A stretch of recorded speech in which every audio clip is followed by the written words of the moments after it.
महाराष्ट्र में मंत्रिमंडल विस्तार का पहला चरण पूरा हुआ। बीजेपी से 9 और शिंदे गुट की शिवसेना से 9 मंत्रियों ने शपथ ली, लेकिन इस मंत्रिमंडल में एक भी महिला को शपथ नहीं दिलाई गई। एनसीपी सांसद सुप्रिया सुले ने ट्वीट कर इस पर कटाक्ष करते हुए सीधे पीएम नरेंद्र मोदी से ही सवाल किया। आप कहते हैं महिलाएं होम मेकर बनने के साथ साथ नेशन बिल्डर भी बने, लेकिन बीजेपी और शिंदे गुट की सरकार में एक भी महिला को मंत्री नहीं बनाया गया।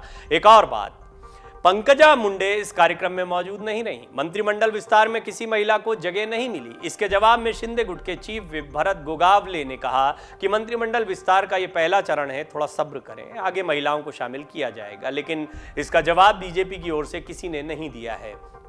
इसी बीच महाराष्ट्र के सियासी हलकों में चर्चाएं तेज होने लगी हैं कि मंत्रिमंडल विस्तार में पंकजा मुंडे की गैर मौजूदगी का कारण क्या है। क्या फडणवीस और मुंडे के बीच तकरार बरकरार है?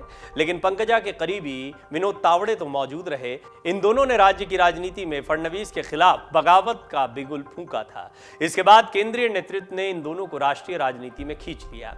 बाद में पंकजा और फडणवीस के बीच सब ठीक होने की खबरें सामने आई थी। फडणवीस जब उप मुख्यमंत्री बने तब वो उनके साथ चलती हुई दिखाई दी थी, लेकिन मंत्रिमंडल विस्तार में वो नहीं आई। ऐसा क्यों? ये बात राज्य में चर्चा का मुद्दा बन गई है। इतना ही नहीं, आपसी तकरार की न सिर्फ शिवसेना में बल्कि खुद बीजेपी से नाराजगी के सुर भी बुलंद हो रहे हैं। बीजेपी की वरिष्ठ नेताओं में से एक चित्रा वाघ ने अपनी ही पार्टी बीजेपी के फडणवीस और सीएम शिंदे सरकार में संजय राठौड़ को फिर से मंत्री बनाए जाने को राज्य का दुर्भाग्य बताया है। चित्रा वाघ ने एक वीडियो जारी कर यह कहा है कि पूजा राठौड़ की मौत की जो वजह बने उस संजय राठौड़ को फिर से मंत्री बनाए जाने से ये लड़ाई कमजोर नहीं होगी। पूजा चव्हाण को इंसाफ दिलाकर रहेंगे।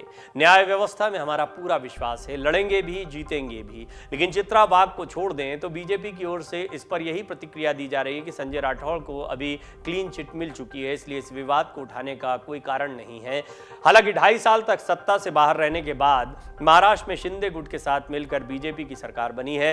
केंद्रीय रेल राज्य मंत्री राव साहब दानवे समेत कई केंद्रीय नेता मंत्रिमंडल विस्तार से जुड़े इस कार्यक्रम में मौजूद रहे। पंकजा मुंडे गायब रहीं। वो नाराजगी की वजह से नहीं आई या किसी और काम में व्यस्त होने की वजह से ये चर्चा का मुद्दा बना हुआ है, या फिर एक वजह ये हो सकती है कि मंत्रिमंडल विस्तार में उनके समर्थकों को मौका नहीं मिला है, जिससे वो नाराज चल रही हैं और शायद इसलिए नहीं आई हों। लेकिन सवाल यह भी तो है कि फडणवीस के होते हुए उनके समर्थकों को मंत्री बनने का मौका मिलेगा।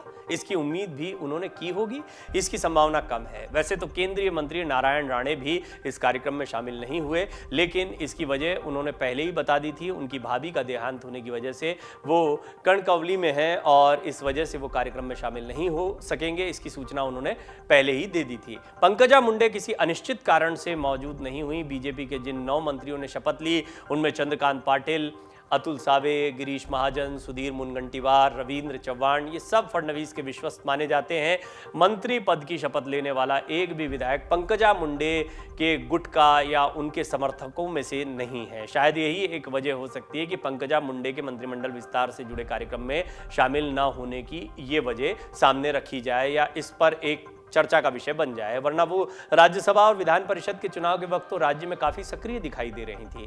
शिवसेना में जब शिंदे गुट की ओर से बगावत की गई थी तब भी बीजेपी की मीटिंग्स में वो शामिल ही रही थी। इससे ऐसा लगा था कि उनके मन की कटुता दूर हो गई है और वो राज्य की राजनीति में एक बार फिर सक्रिय होती दिखाई दे रही हैं।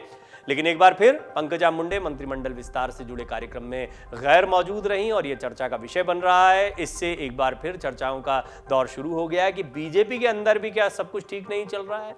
बीजेपी की अंदरूनी खटपट कितनी भारी पड़ेगी? क्या आने वाला समय देवेंद्र फडणवीस के लिए मुश्किल रहने वाला है? एकनाथ शिंदे और देवेंद्र फडणवीस की सरकार को भी 2.5 साल का समय बिताना है। 2.5 साल का उद्धव का तो निकल गया समय, ये समय निकल पाएगा? क्या सरकार स्थायी रूप से चल पाएगी या संजय राउत की वो भविष्यवाणी की सरकार 6 महीने से ज्यादा नहीं चल पाएगी? बहरहाल ये सब चर्चाओं का बाजार है। फिर भी पंकजा मुंडे का मंत्रिमंडल विस्तार में शामिल नहीं होना एक बड़ा मुद्दा तो है और एक बड़ा सवाल भी खड़ा करता है। डाउनलोड करें अमर उजाला ऐप और पाएं खबरें लगातार।